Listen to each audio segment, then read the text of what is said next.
Hi, in this video, since I don't have any audiobooks, I'm going to be doing an author reading from my serial that just launched on Inkit and Dream titled Fated Mates of the Drakoan. Let's get started. Hi, my name is Danielle Forrest and I'm an alien romance author, and on this channel I do videos regarding myself, my writing, and anything related to those topics. In today's video, as I said, I'm going to be reading episode 1 of Fated Mates of the Drakoan. Episode 1, The Problem with Earth.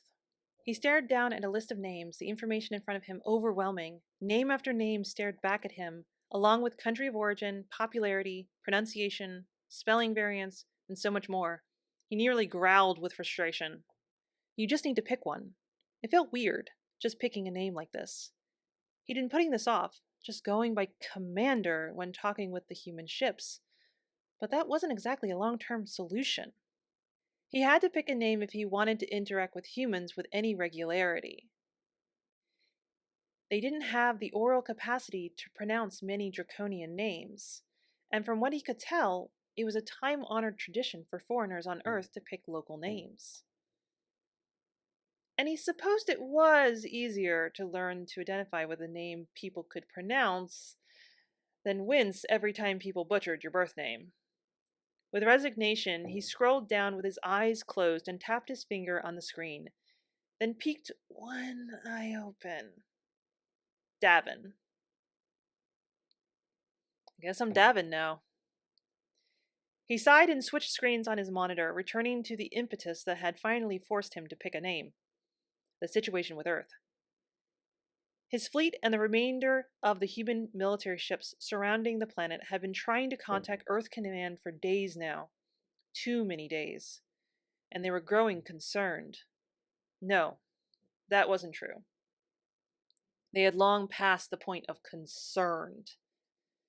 No one said it, but he could see the panic rising in the eyes of the captains of the other ships when they had their conference calls. Everyone was worried. No one knew what was going on down there. As he continued reviewing what little information they had, he tried to reassure himself that everything was probably fine. From what they could tell, those last bombs, the ones that had turned the tides of the conflict, had also deactivated or destroyed every satellite in orbit. He could communicate with the other ships, but his records indicated that a massive amount of Earth's communication systems relied on that satellite network that was now defunct. His comm buzzed, startling him and jerking his mind away from his concerns for the people of Earth. Damn it, he said, copying a common Earth phrase he'd learned while watching their media back home. He'd grown up with it. The streaming services had set up shop on Koa for the human colony there, but it had quickly become quite popular among the Drakoans as well. Davin looked down at his bracer, internally groaning, when his sister's name scrolled across the screen. He tapped answer and the bracer interfaced with his desk, putting the video up on the monitor. She smiled at him in that enigmatic way she had, and he knew something was up. He sighed. What did you do? She clutched her chest, pretending to be offended. Light glinted off pale red scales she'd clearly spent a sizable portion of the day polishing and primping to perfection. Me? I can't believe you'd say such a thing. Davin didn't speak, instead crossing his arms and waiting for the inevitable confession. He was reminded of why he spent so much time away from home. His family was chaos incarnate, and joining the military had been the only way to get a little peace in his life. Of course, chaos could never let peace reign for long, and today was no different. Eventually, she gave up the pretense. It wasn't me. She looked away from the camera, her gaze roving around the room. And he just knew she was trying to come up with some excuse that would shift the blame away from one of her nightmarish kids. Because why else would she be calling? It certainly wasn't to talk to him. My son was playing in your room earlier today. Davin's entire body went tense, and he saw red. My room is off limits. You know that. It took everything in him to keep still. He wanted to yell, to pace, but a fit of anger wouldn't solve anything, especially not with his family. Oh, you know kids. Can't keep them out of anything, she said, waving her hand in dismissal. Yeah, especially when you unlock the door for the little monsters. He could just see it now. His nephew had probably been whining and generally being a pain, and instead of actually parenting him, she'd bribed him with exploring the forbidden, aka his uncle's locked room. What happened? She held up an action finger that was currently missing an arm. It was an accident. Davin ground his teeth and closed his eyes, trying to regain control. Anger doesn't solve anything. Besides, you can't strangle her over a calm. He opened them again and forced words out through gritted teeth. That was a Star Wars limited edition. I bought it when I was 10. It was one of his most prized possessions. Growing up, he'd been obsessed with Star Wars. There had been other science fiction shows and movies to watch, but many had steered a little too close to the familiar, a little too close to home. But Star Wars? Star Wars was different. It involved special powers and the ultimate fight of good versus evil. For a little boy, the idea of playing around with a light sword and moving things with your mind? Pure magic. As he'd grown older, he'd started collecting. It was hard coming by these things, partially because he lived on another planet, and partially because Star Wars was a very old franchise, and thus a fairly niche one. Not everyone had even heard of it, and that made wanting to collect all things Star Wars even more important to him. He couldn't enthuse about it with his friends, so he'd thrust those impulses into his treasures. As he'd grown up, those impulses had matured, and eventually they'd even been part of the reason he'd decided to join the military. The idea of being like the Jedis was appealing to him. He liked the idea of being a hero, of being on the front lines, of maybe even being the only thing between peace and war. She waved her hand again. Oh, I know how much you like your silly Star Wars something or another, but he didn't mean it. It was just an accident. He looked away. There she goes again. Opens her mouth, and suddenly I'm pissed. It wasn't an accident, he ground out. It shouldn't have been within his reach. The door was locked for a reason. I don't want anyone touching my things. You know this. Oh, it's not that big a deal, isn't it? You encourage him to violate someone's privacy, their personal space. Then you try to prevent him from having consequences when he damages another person's property, which is a crime, by the way. She glared at him, her expression growing calculating. Do I have to get Mom on the line? For a split second, his heart lurched in his chest, his immediate reaction of panic setting it in before he could control it. Mom was the ultimate authority, and each of his generation wielded it like a finely hewn weapon to be unleashed with ruthlessness. You're lucky I don't have the time for this. Lives are on the line and I need to go, he said, changing the subject. Aren't they always? A slight smirk tipped her lips. Well, I said what I intended to say. I'll catch you later. She ended the call, and he fell back in his seat with a groan, palm covering his eyes. Family sucks. A part of him wished he could go home and inspect his room. What else had that little monster got into while he was breaking things? Just thinking about the possibilities sent anxiety spiking through him. I need to upgrade my locks. He took several deep breaths, then pulled up the messenger app on his desk.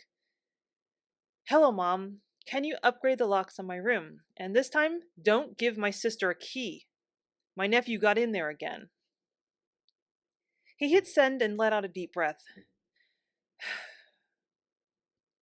It's so much easier to talk to her over text, he said, shaking his head and chuckling at the contradictions. He loved his mom, loved his family. But most of the time, He needed at least a few 100,000 miles between them just to stay sane. Now, where was I? He checked the open screens on his computer. Right, he said, staring at information that had started to blur together and almost make less sense the more he reviewed it. And the longer the problem persisted, the tighter the knots in his stomach grew. The unknown was a terrible thing, and knowing that the fate of an entire planet, an entire species, was unknown, he didn't even want to think about what all could be going on down there. It was too much to contemplate. Knock, knock, knock. He looked up at his office door. Enter. His second-in-command stepped in, shoulders pulled back and chin high. Behind him, his tail was perfectly still, speaking to the reserved presence he was known for. Have you picked a human name yet? Van, he said with a nod, his line of a mouth growing even thinner. It was the closest thing to a frown he'd ever seen on the man. Good. Have we heard from the humans again? I talked with the captain of the USS Venture. And? Davin leaned forward, eager for news. They'd come to back up Earth's defenses from an alien invasion days ago, only to find destruction. A shiver ran up his spine as he remembered the devastation. A massive debris field had cluttered the space around the planet, with only a handful of human ships still registering on the bridge's display. Around those ships, countless unidentified orange dots had surrounded them, and for a heart-stopping moment he'd wondered if his fleet had arrived too late. But moments later, an explosion had detonated, unlike anything he'd ever seen. His people were mostly peaceful, keeping to themselves, keeping a standing military exclusively for defensive purposes. He'd never seen anything like it. He'd believed it impossible. That is, until that blindingly white light had blotted out their cameras and shorted their displays, throwing the room into perfect darkness. They'd scrambled to get their systems back online while fearing for their allies. With no working cameras, sensors, or comms, all they'd had was their imaginations to fill in the blanks on what had happened. It wasn't until later, when they'd re-established contact with the other ships, that they'd learned that Earth Command had detonated a nuclear bomb. Many nuclear bombs. The satellites are a lost cause, Van said, interrupting Davin's thoughts. Oh? He said, tuning back into the conversation. It had been easy of late to let his mind wander. There were just too many unknowns in this situation, and he didn't like it. His mind wanted to run through tactics and scenarios, plan out strategies for each potential eventuality, but the possibilities were limitless, and there was only so much time. The Venture's captain sent shuttles to investigate if they could salvage any of the satellites, but a significant percentage of them have already lost geostationary orbit. Many more will require extensive repair, and some they haven't been able to find. He thinks they were destroyed in the blasts. Davin nodded. And that means there's no hope of communicating with Earth? In an uncharacteristic expression of emotion, Van sighed. It means communication is more difficult.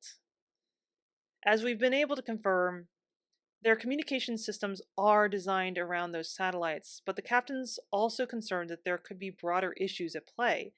Like? The planet's gone dark. Davin tensed. Gone dark?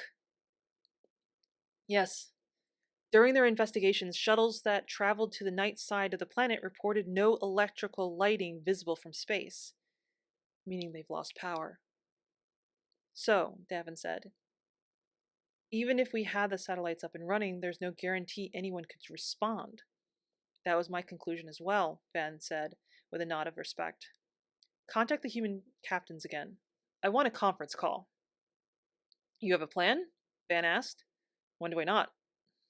Van paused, waiting for the explanation he knew was coming. Someone has to go down to Earth, re-establish contact. Without the satellites, there's no way to even try to do it from here. He shook his head, worry for the humans intensifying. What was happening down there? Were they okay? And had any of the enemy managed to slip past them before the blasts? He hadn't really thought of that yet, but it was possible, right? There was no guarantee all the enemy had been destroyed. Anything could be going on down there. Nothing was outside of the realm of possibility at this point. And you intend it to be us. Davin nodded. I do. He couldn't imagine doing it any other way. Maybe it was a failing of his. But he'd always believed if you wanted something done right, you didn't ask someone else to do it. They could shoot at us. They just fought off an alien invasion. You know how humans can be. He did. He'd seen enough human movies and shows to know sometimes their modus operandi was shoot first, ask questions later. But he didn't care. The humans needed help, and he wanted to help them. And there was no one he trusted to do that more than his own people. Okay, and that's it for today's episode. I want to thank you so much for joining me and hopefully for getting to the end of it. If you liked this video, consider subscribing and hitting the bell, commenting. What did you think? Let me know in the comments. And I will see you next time. Bye.